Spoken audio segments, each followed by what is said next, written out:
Okay, so we've made a lot of mistakes in the past, right? Well, I've made 10 million. Let's just move on. Okay?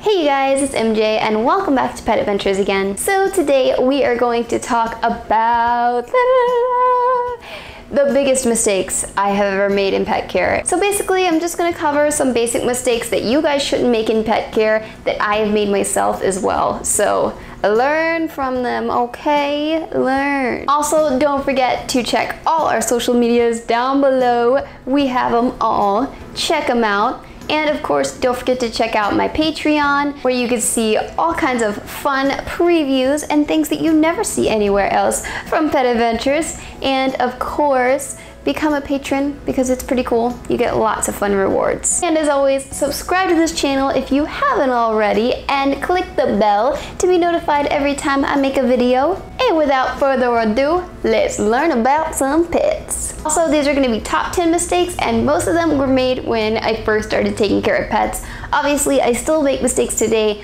but not as bad. Not as bad. It's getting there. It's getting there. I'm getting there. All right? All right? Get off my back. Get off my back.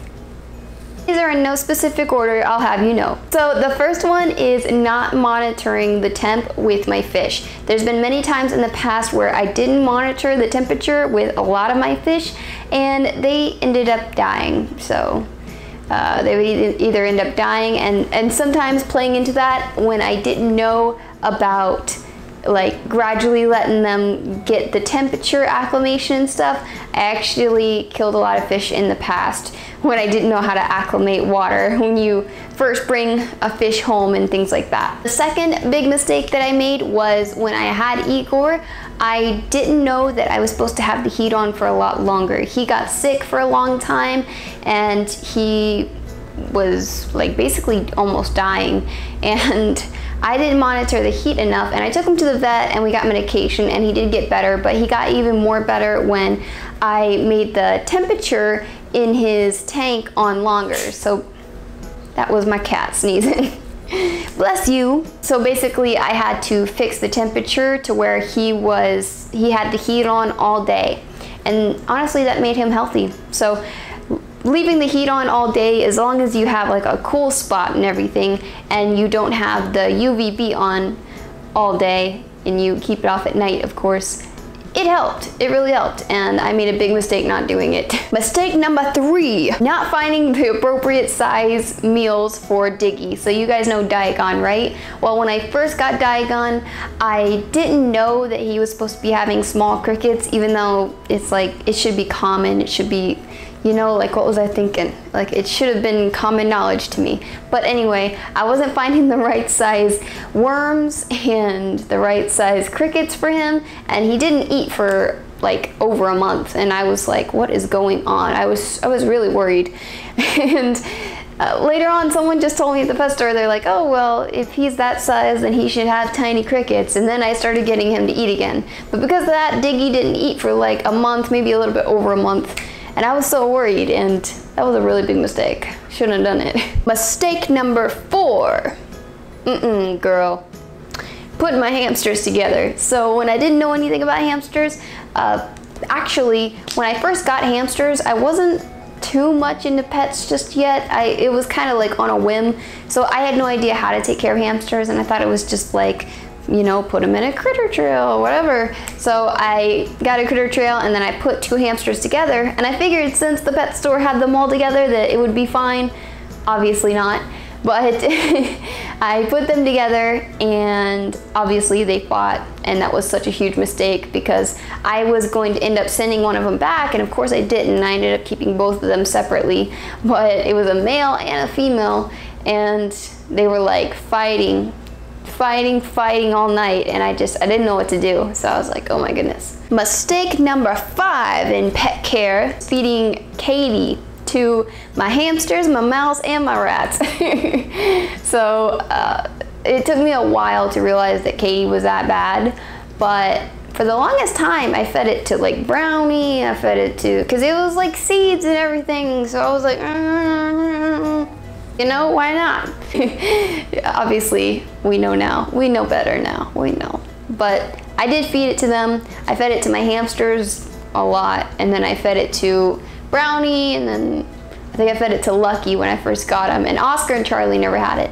But I fed Katie for a while, and it took me a while to realize that they were bad. And then Rat Guru, she said that Katie had poisoning in their food before, and I looked it up and it was true. It really happened with some people, so I was like, oh crap. And then I read that like all this stuff were like fillers in it, and I was like, oh geez, I'm stupid. But Katie products are awesome. Like some of the things they make aren't too bad, aren't too shabby.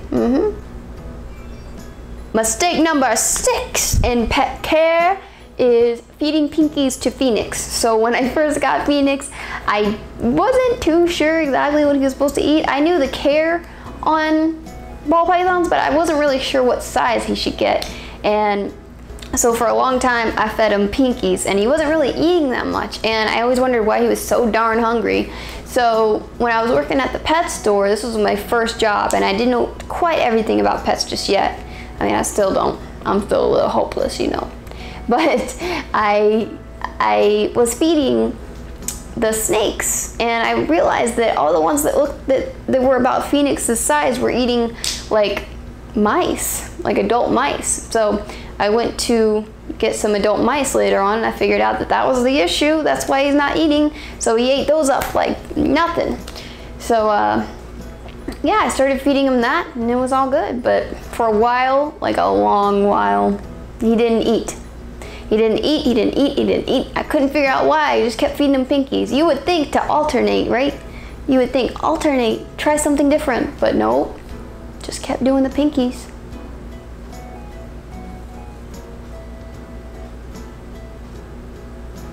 Let's move on here now. Things are getting awkward. Mistake number 7 is having a nitrate spike in my tank. So I had a nitrate spike in my tank for a while with my mollies, and I didn't know what was going on. And eventually I tested it, and I'm like, oh gosh, I have a nitrate spike.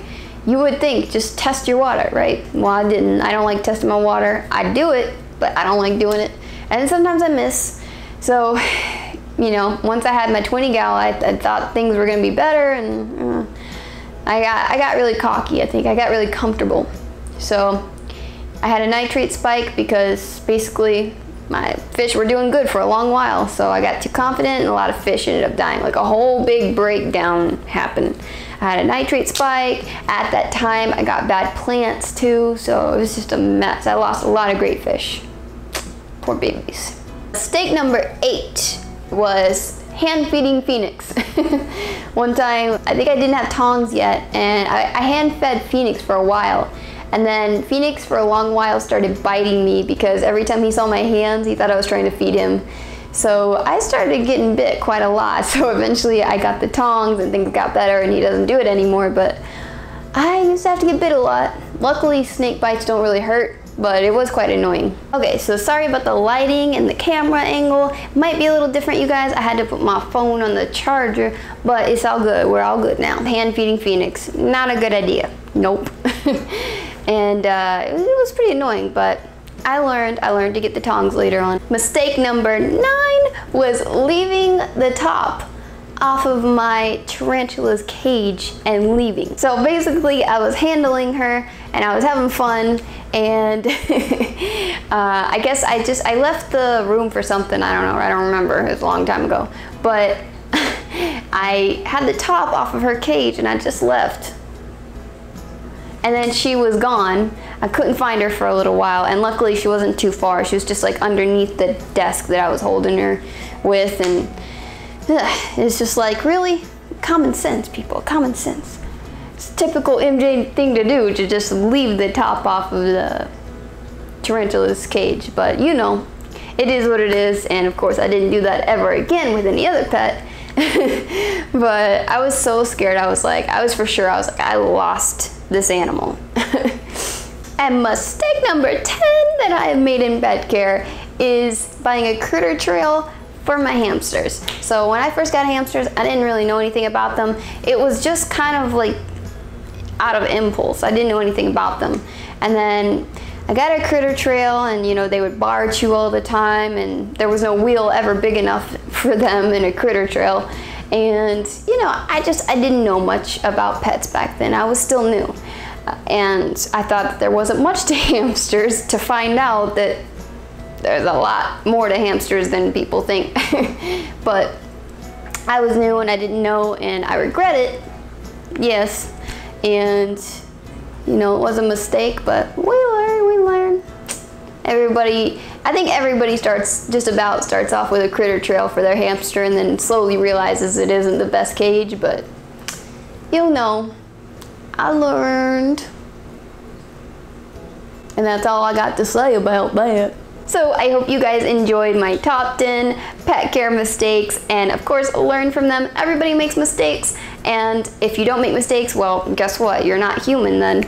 So I hope you guys enjoyed this, and I hope you guys learned from these. And please subscribe to this channel if you haven't already, and give this video a big thumbs up, especially if you love pets. And if you love not making mistakes, don't make them mistakes, or at least try not to. But you will, but try not to. And I'll see you guys next time. Bye!